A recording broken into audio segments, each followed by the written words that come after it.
The present tense AR, ER, and IR verbs, page 35. We have three different endings for our infinitives in Spanish. Infinitives are the dictionary forms of verbs. They are used in speech, and sometimes they remain the same. Sometimes they look exactly like they do in the dictionary. Sometimes we have to change them. We have to conjugate them. Some of these verbs are regular, like these two, these two, these two. And then the bottom three, these are irregular. Some are a little bit more irregular than the other ones. Okay, right now, let's not look at the net just yet. Okay, I will in a minute, but first let's look at estudiar, leer, and escribir. And your book has them all from top to bottom, but usually, okay, something like estudiar, usually in other books they're listed in a couple of rows. So we would have yo estudio, and over here nosotros estudiamos, tú estudias. Okay, and we're not going to do vosotros, but if you want to, you can go back and look at that on your own. And of course they say that in Spain, but you are not responsible for it in our class. Él, ella, usted, they share the same ending. Okay, estudia.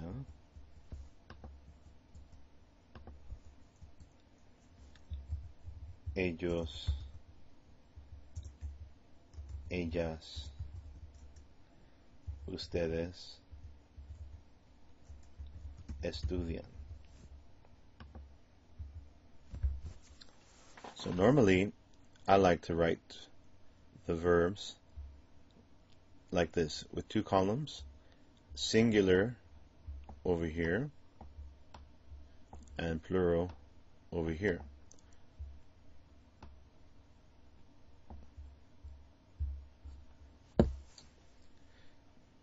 Now for the present tense, usually you're going to have O here for yo.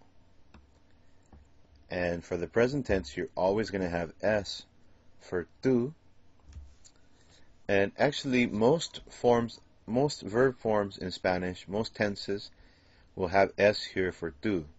There's only one that doesn't have it. And when we get to that, I'll let you know. But every form is going to have S.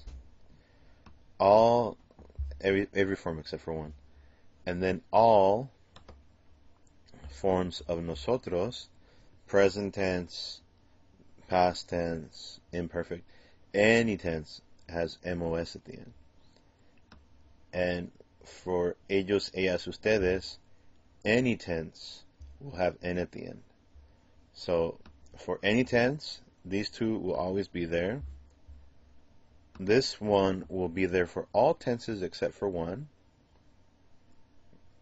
And then when we're talking about the present tense, like we're doing right now, the endings in red are always going to be the same. Okay, for AR verbs, ER verbs, IR verbs.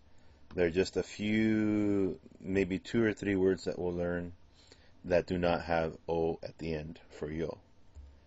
So if you can memorize these forms at least, then have those committed to memory very well, then this is going to be the only one that's going to vary a little bit. Okay, the él, ella, usted ending, in this case it's A, but for here, for ER verbs, we have E, and then IR verbs, we also have E. Okay? And then another thing I should tell you, estudiar has a right here. This is an AR verb. The A will come up here. It will come up here. It will come up here. And it will come up here.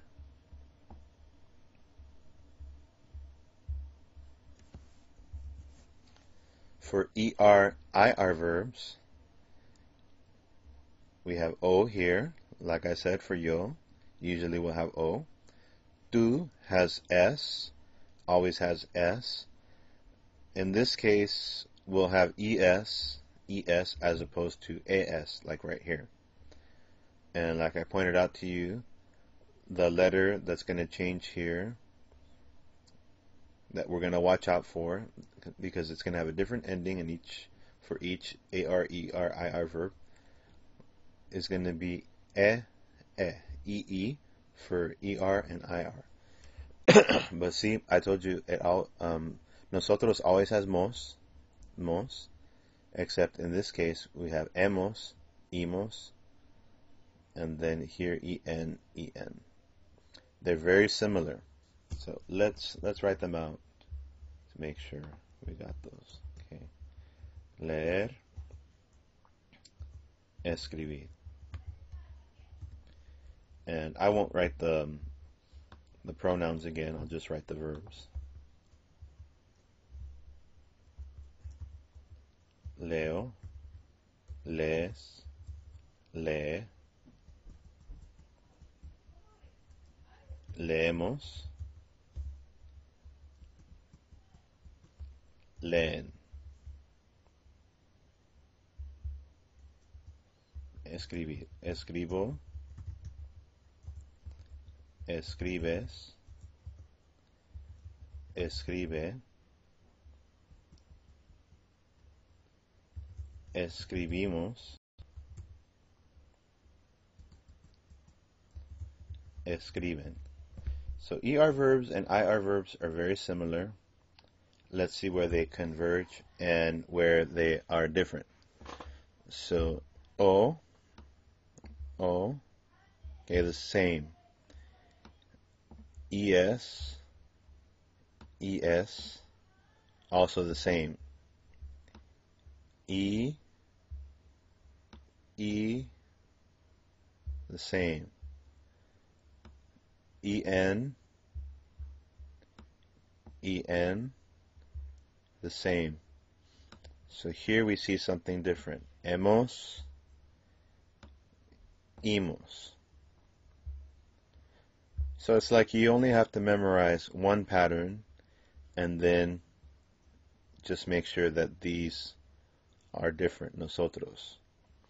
And then if you compare them to estudiar, like I said before, they'll pair up here, just for the S, but not for the vowel. They'll pair up here for the most ending, but not for the vowel. And they'll pair up here for N, but not for the vowel.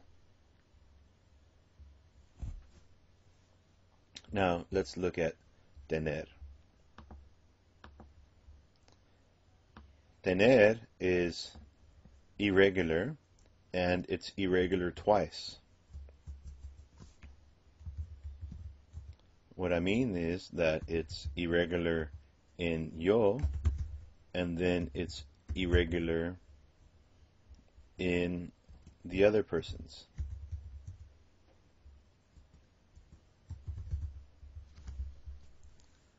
So rather than say yo tengo, rather than taking off ER and just putting O, we also have to put a G in there.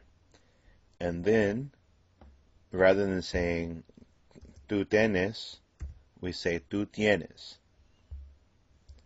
So this is irregular, and you have to remember that the irregularity is IE, and it's irregular there because of the G.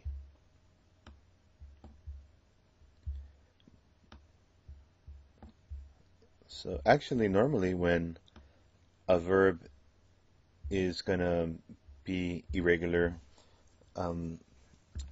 as far as the vowels are concerned, you're going to see that in the yo form, tú, él, ella, usted, ellos, ellas, ustedes. So this one doesn't have it there. Okay, it's irregular twice. And I'll go ahead and put vosotros form here, just so that you know, if you're studying vosotros, these irregularities will not occur with nosotros and vosotros in most tenses, and never ever in the present tense. So in the present, this will never become IE. This will stay as just E. Same thing here, that will never become IE, no matter what form of irregular verb it is. So in the regular present tense, the irregularities never get here.